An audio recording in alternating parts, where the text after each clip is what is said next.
Some words from today's Gospel.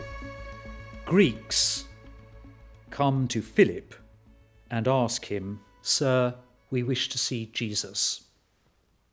I think the Greeks stand in this Gospel story from John's Gospel. They stand very much as the people of our own age. They are people who've got an opinion about everything. They're people who like regulation and law and order. They're the people who really want to know what the meaning of everything is and who probably think that they've found most of the answers. They want to see Jesus. But we get the impression here that they want to see Jesus on their own terms. And that strikes me as being something else that's very characteristic of our own age.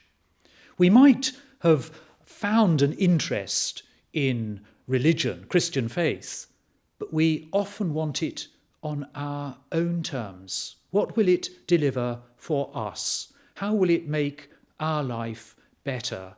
How will it fit in with our world view?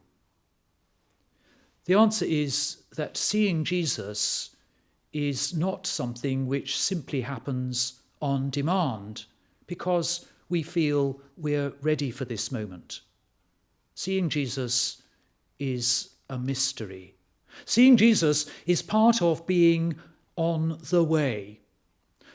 The first Christians were often described as people who were on the way. It's the description for this enterprise of faith.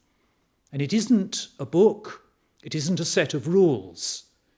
It is a lived experience. It is a process of enquiry. It's a journey. And very often for Christians, I think we probably have to admit that we don't see Jesus as clearly as we would like.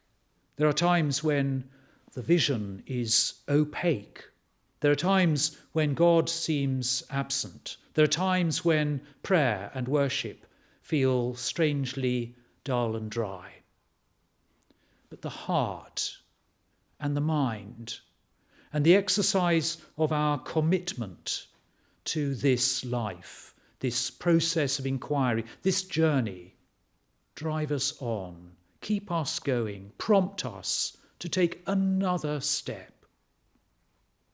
At the end of one of her great detective novels, P.D. James writes about a little old lady who'd looked after the church where the drama of death had unfolded.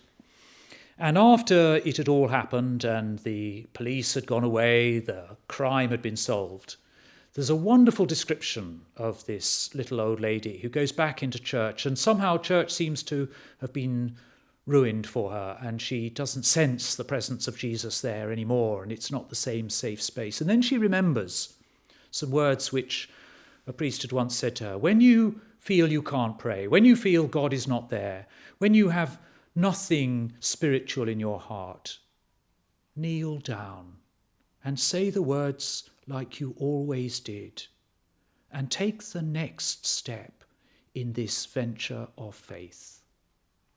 So we would see Jesus. This is a mystery. This is a journey. I hope and pray that this Easter you will make the journey to the cross, and out of the darkness and mystery of the tomb, Jesus will reveal himself to you as you continue your pilgrimage through life to the day when you see him face to face in heaven.